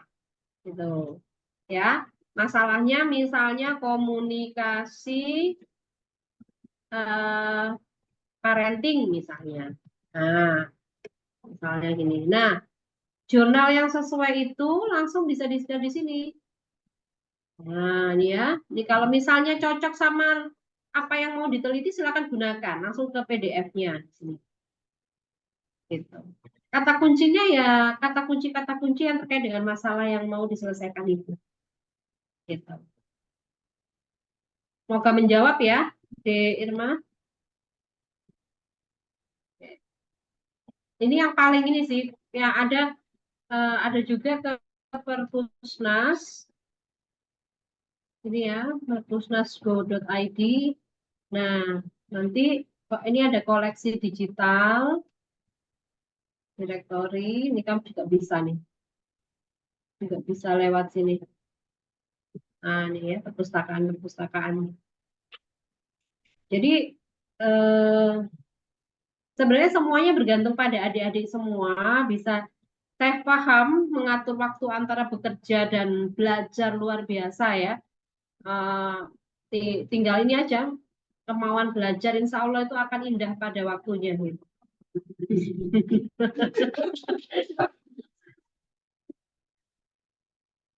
Ya, jadi ini yang pada sekolah di Taiwan juga saya bilang ini nanti akan indah pada waktunya. Gitu. Ya, Baik, apakah tadi sudah cukup menjawab Mbak Irma Trihardianti? Oh ya, sudah bilang. Baik, Prof. Terima kasih. Mungkin untuk yang lainnya ada yang mau ditanyakan lagi terkait dengan pemaparan materi kita pada siang hari ini? Karena di sini kita ada post test ya. Kalau misalkan tidak ada pertanyaan, apa kita langsung move ke acara selanjutnya atau masih ditunggu dulu mungkin? silakan. Oh, masih ada yang bertanya, Prof. Dari Oke. dari Bapak Andika ini ya. Bapak UTT Andika. Mau izin bertanya, Prof. Biasanya di rumusan masalah ada beberapa pertanyaan yang nanti harus dijawab. Jawaban dari rumusan masalah tersebut apakah hanya dijabarkan di bab pembahasan saja atau juga dijawab di bab kesimpulan? Atau mungkin ada trik untuk menjawabnya supaya jika ditanya mana jawaban dari rumusan tersebut, dari rumusan masalah itu jelas terjawab. Terima kasih. Oke, ini Pak Andika. Eh, rumusan masalah dituliskan biasanya di pendahuluan, ya, di pendahuluan. Kemudian metodenya bagaimana untuk mencari jawaban itu. Kalau data dan pembahasan itu dituliskan datanya dan dibahas. Nah, jawaban atas pertanyaan itu yang secara gamblang, faktor-faktor apa saja biasanya dituliskan di kesimpulannya. Ya, kesimpulannya di pembahasan itu kita masih membahasnya, menghubungkan dengan referensi yang sudah ada gitu ya. Misalnya yang Bapak temukan itu Andika 2024. Ternyata ini sejalan dengan misalnya Pak Ilhami 2020. Nah, itu sejalan, itu dituliskan di pembahasan. Nah, kemudian wrap up-nya itu dituliskan di kesimpulan. Nah, di kesimpulan ini tidak boleh copy dari pembahasan. Tidak boleh copy dari data dan pembahasan ini gitu ya. Biasanya yang terjadi seperti itu. Jadi di kami juga mahasiswa seringkali loh, ini kok ditulis lagi gitu. Padahal ini wrap up sudah lebih advance lagi. Kalau masih di data result and discussion gitu kalau bahasa Inggrisnya itu masih membahas data dan bagaimana mendiskusikannya. Apa ini? Ada materi yang sudah dijelaskan nanti di e-learning ya? Oh, ditaruh di e-learning, Mbak Nisa. Apa ini? Masih ada satu pertanyaan lagi Prof, dari Eki. Prof izin bertanya, apakah boleh karya ilmiah itu diisinya tertuju kepada seseorang? Ini karya ilmiah atau surat cinta ini, Mas Eki? Oh iya. Ya. Jadi karya ilmiah itu membahas masalah ya, tapi bukan masalah pribadi Mas Eki. Itu karya ini saja, bukan ilmiah itu. Jadi karya tulis yang bebas ya. Ya, mau bentuk puisi, nah itu bisa untuk seseorang. Tapi karya ilmiah itu yang pasti ada pertanyaan yang ingin dieksplor, ada metode metode bagaimana mendapatkan pertanyaan, mendapatkan jawabannya.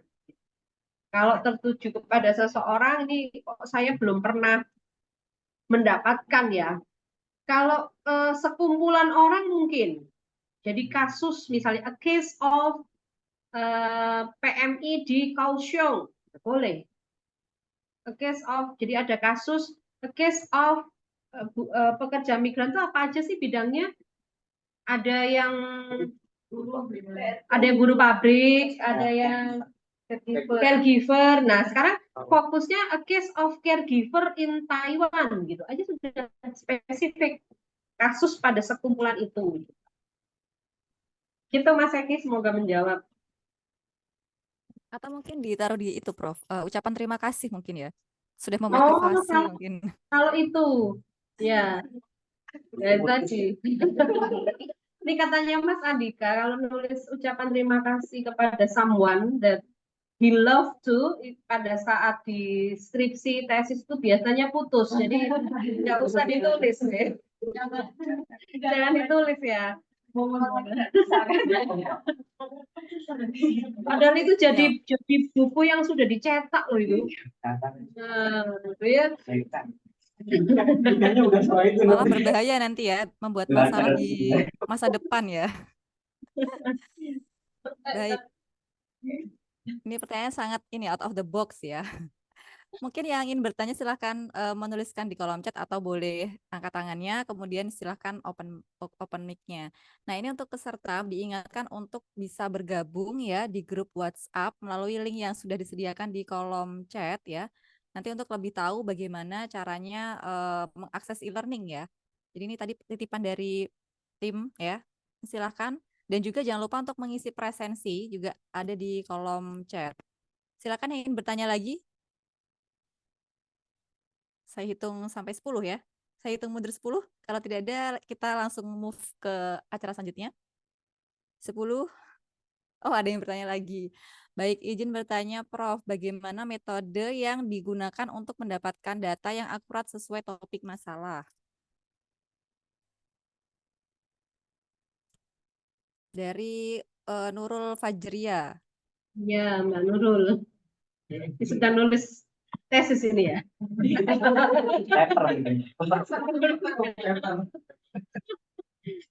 Iya, iya. Oke. Jadi kalau metode, kalau di penulisan artikel ilmiah sebenarnya belajar ini dulu apa metodologi penelitian dulu ya. Jadi ambil metode yang biasa digunakan di bidang itu. Kalau penelitian yang sosial ini kan kebanyakan teman-teman mahasiswa ini kan dari hukum, kemudian apa? Ilkom ya, ilkom. Nah, biasanya metodenya ya kualitatif begitu ya. Nah, jadi pemberian kuesioner dan dianalisis secara kualitatif. Pemberian kuesioner dianalisis secara kuantitatif. Nah, lebih spesifiknya apa? Kalau kualitatif, saya mau pakai case study. Case study itu fokus ke apa kasus-kasus yang spesifik gitu loh. Kasusnya hanya di lingkup itu saja itu boleh. Jadi menyesuaikan ininya apa namanya apa yang mau dieksplor dulu. Gitu. Ya. Apakah sudah cukup menjawab tadi Mbak Nurul Fajria? Halo Mbak Nurul. Oke, kalau tidak ada respon berarti sudah cukup jelas ya. Mungkin yang lain ada yang mau bertanya lagi? Silahkan. Ini masih ada waktu ya, mumpung kita berjumpa ya. Dari Taiwan ke ini ya, Indonesia Taiwan. Silakan. Sudah cukup? Ini saya hitung dari sekarang nih. 10, 9, 8. Oh, ada lagi yang bertanya, Prof. Dari Hernayanti Lambe. Izin bertanya, Prof, kalau karya tulis ini apakah boleh kalau misalnya kita membahas sebuah novel bahasa Inggris? Dan contohnya seperti apa? Ya. Oke, boleh. Jadi gini, misal Mbak Hernayanti fokusnya adalah novel-novel genre apa romance misalnya ya. Mengumpulkan 10 novel tersebut. Kemudian dianalisis tren apa ya, tren penulisan novel dari tahun 2020 sampai 2024 untuk genre romance itu kayak seperti apa. Nah, otomatis ketika menuliskan itu harus ada acuan. Acuannya apa? Penulisan novel tuh harus ada apa saja sih? Gitu. Ya, nanti harus judulnya seperti apa? Subjek yang di dalam novelnya itu seperti apa? Alur ceritanya seperti apa? Nah, itu yang dieksplor di katakanlah 10 novel itu. Terus seperti itu saja sudah menjadi karya ilmiah, Mbak Hernayanti. Ini menarik ini.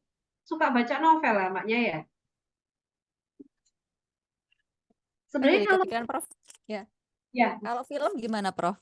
Kalau misalkan film-film gitu. boleh, Jadi kan boleh, bisa juga ya. bisa. Jadi bergantung pada ininya, apa namanya, apa yang mau dieksplor dan bagaimana cara mengeksplornya gitu ya. Nah, eh, ini novelnya bahasa Inggris ya, which is ada tantangannya gitu ya. Ada tantangannya, mungkin enggak 10 novel, tapi kalau suka sih enggak masalah.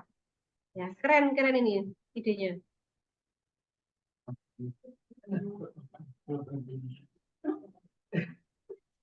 Baik, ada yang mau bertanya lagi?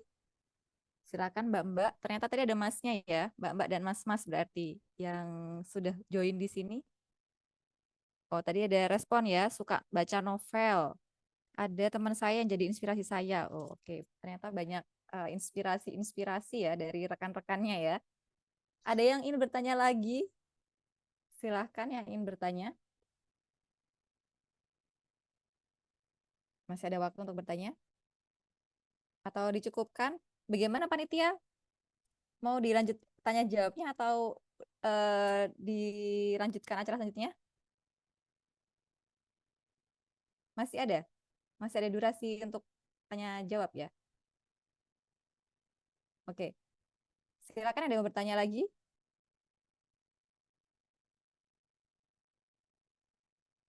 Katanya tidak ada ya? Oke. Ini bisa di move ke acara selanjutnya? Oke, cukup ya. Kayaknya sudah cukup jelas semua. Nanti kalau misalkan ada yang masih kurang jelas, gabung dulu di e-learning ya, biar nanti tambah jelas gitu. Jadi silakan untuk yang ingin tahu lebih lanjut lagi, nanti bisa bertanya melalui grup WhatsApp yang ditulis di kolom chat di Zoom ya. Jadi silakan untuk bergabung dan juga jangan lupa untuk mengisi presensi juga yang sudah disiapkan di situ.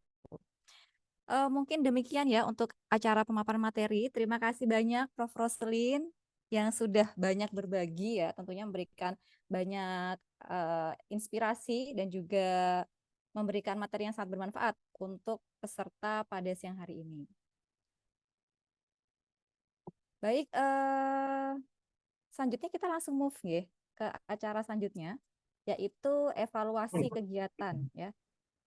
Evaluasi kegiatan nanti akan dipandu oleh penanggung jawab dari tim PKM.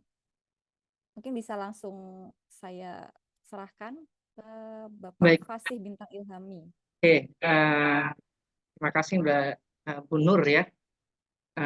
Selamat sore ya. Kalau saya bilangnya Mbak dan Mas ya ini ya. Karena mungkin kalau tadi Prof. Roselin manggilnya adik-adik, karena saya ini muda di sini ya, yang paling muda dan paling junior, maka saya manggilnya Mbak dan Mas ya. Baik, di sini saya akan mencoba untuk mensosialisasikan ya terkait dengan e-learning ya yang menjadi suatu penugasan nantinya oleh Mas dan Mbak yang ada di sini ya. Jadi diharapkan Mbak dan Mas bisa bergabung di grup WA. Saya akan coba share screen di sini ya terkait dengan e-learning yang akan kita bahas di sini.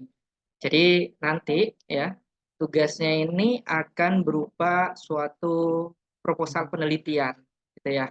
Nanti di sini ada penulisan dalam abstraknya ya menggunakan IMRADS. Kan nanti bisa di next ya. Kemudian di sini juga ada instruksi yang menjelaskan terkait dengan pembuatan judul ya yang terdiri dari tujuan, solusi ya, masalah yang akan diangkat, lokasi penelitian dan misalnya contoh pengaruh pembelajaran e-learning terhadap motivasi belajar siswa di Universitas Terbuka Taiwan misalnya ya. Kemudian setelah judul maka di bab selanjutnya itu akan ada pendahuluan ya. Pendahuluan ini terdiri dari latar belakang ya tentunya ya, dibuat latar belakang yang mengacu pada panduan di atas ya, mengacu pada panduan ini gitu ya. Kemudian ada rumusan masalah ya seperti yang sudah tadi dibahas bersama-sama ya oleh Bu Ros ya atau Prof Ros. Maka di sini rumusan masalahnya bisa diangkat dimulai dari tujuan yang ingin dicapai ya. Itu tujuannya apa gitu ya. Kemudian itu judul penelitiannya itu apa, maka itu bisa dikaitkan ya. Sehingga kita bisa memberikan suatu contoh ya dari rumusan masalah seperti bagaimana sistem yang diterapkan di universitas terbuka misalnya ya. Kemudian dari sini Selanjutnya itu juga ada tujuan dari penelitian ya. Tujuan penelitiannya ini pastinya akan menjawab rumusan masalah ya.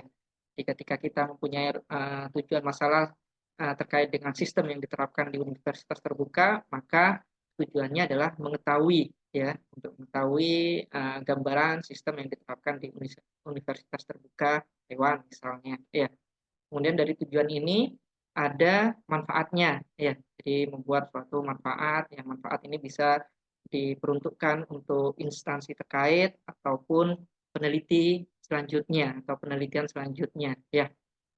Nah, di e-learning ini juga nanti Mbak dan Mas kalian juga bisa membuat suatu metode ya yang terdiri dari desain penelitian, jumlah populasi, ya, sampel, instrumen, dan teknik analisis data. Ya. Berikutnya, ini adalah hasil, ya, hasil dan diskusi yang merupakan suatu pembahasan dari hasilnya yang didukung oleh kajian teoris dan empirisnya. Ya. Selanjutnya, ini ada kesimpulan, ya, dan yang terakhir adalah referensi. Biasanya kalau kita menulis karya tulis ilmiah ini, referensinya harus referensi yang terbaru ya 5 tahun terakhir ataupun 10 tahun terakhir ya, kecuali yang berhubungan dengan konsep ya. Kalau konsep basic konsep maka tahunnya apakah boleh gitu ya, lebih dari 10 tahun boleh kalau itu konsep ya. Itu saja nanti untuk e-learning ini gitu ya, saya akan share di WA group ya, dengan materi dari yang sudah disampaikan oleh Prof. Ros juga. Ya, oke, itu ya terkait dengan apa namanya pembelajaran e-learningnya. Ya, kemudian selanjutnya ya rekan-rekan sekalian, saya mohon bantuannya untuk melakukan suatu evaluasi ya. Jadi ada suatu evaluasi, silakan semuanya bisa apa namanya mengisi ya atau scan QR code ini ya ataupun sorry, scan QR code ini ya, maaf sebentar, atau juga bisa mengisi melalui chat ya terkait dengan evaluasi ya. Silakan di sini ada chat di situ atau teman-teman bisa melakukan scan di sini ya. Silakan. Saya berikan waktu sekitar 10 menit untuk rekan-rekan semuanya, Mbak dan Mas, untuk mengisi evaluasi kegiatan yang sudah dilakukan pada hari ini.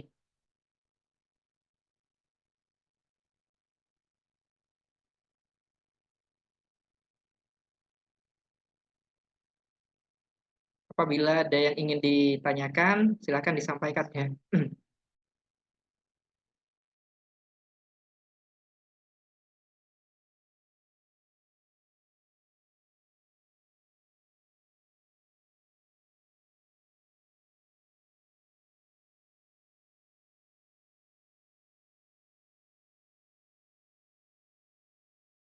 Kalau sudah mengisi silakan di like ya di ini ya di uh, kolom chat supaya saya sudah mengetahui bahwasanya kalian Mas dan Mbak sekalian sudah mengisi ya di situ ya. Silakan.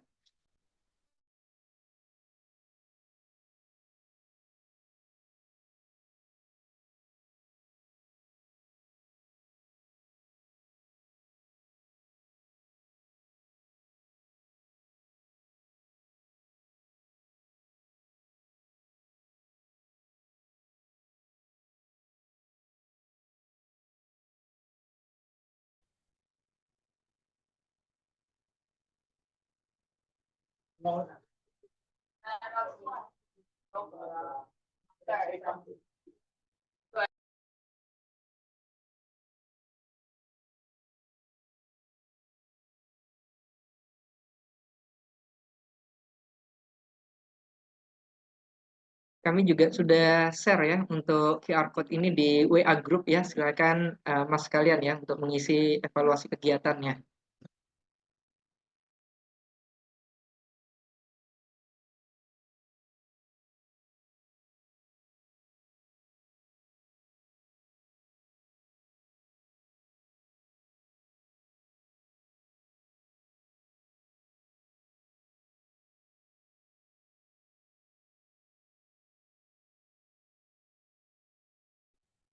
Silakan, ada yang ingin ditanyakan, Mas, Mbak, terkait dengan pengisian, terkait dengan evaluasi pada kegiatan kita hari ini. Silakan, saya buka dulu pertanyaan. Kalau ada pertanyaan.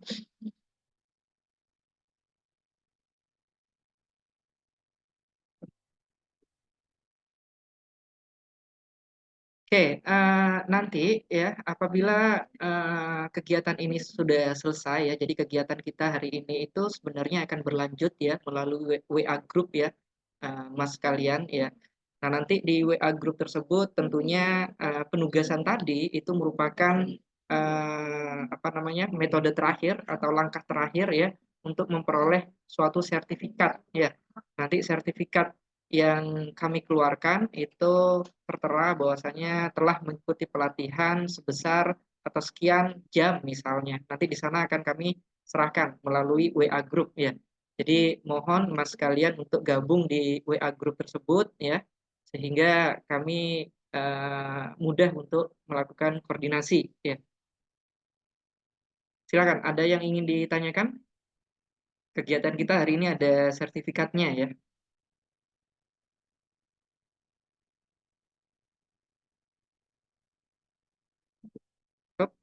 Baik, kalau tidak ada yang ingin ditanyakan ya terkait dengan pengisian evaluasi kegiatan ini, saya kembalikan ke moderator ya, ke Bu Nur. Silakan Bu Nur. Terima kasih saya ucapkan. Terima kasih kepada Bapak Fasih Bintang Ilhami PhD atas arahannya. Perlu diberikan waktu 10 menit atau tidak ya ini ya? Menunggu peserta atau Cukup benar. cukup nggih? Nggak perlu ditunggu lagi nggih? Baik. Baik. Nggih. Nanti mungkin bisa dilanjutkan di WhatsApp group untuk follow up-nya nggih. Baik, demikianlah rangkaian acara kegiatan kita pada hari ini dalam kegiatan International Community Service kerjasama antara Universitas Negeri Surabaya dengan Universitas Terbuka Layanan Luar Negeri pada siang hari menuju sore hari ini.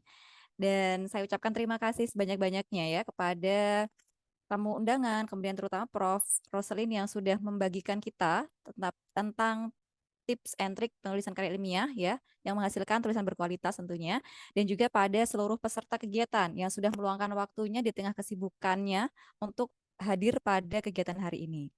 Saya juga ada pantun ya sebelum saya tutup kegiatan hari ini. Karena saya dari Prodi Gizi, saya pantunnya tentang makanan ya. Nasi Padang dimakan di siang hari. Kuahnya bersantan, rasanya gurih sekali. Cukup sekian pertemuan kita kali ini. Semoga kita berjumpa di lain hari. Ya, semoga ini bukan pertemuan kita yang terakhir ya, karena tentunya masih ada pertemuan-pertemuan selanjutnya.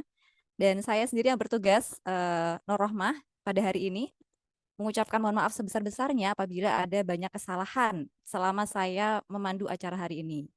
Dan kita tutup acara ini dengan bacaan hamdalah bersama-sama ya. Alhamdulillahirrahmanirrahim. Terima kasih. Assalamualaikum warahmatullahi wabarakatuh. Waalaikumsalam warahmatullahi wabarakatuh. Terima kasih Bapak Ibu kawan-kawan, mohon izin menutup Zoom-nya dan salam sehat semua.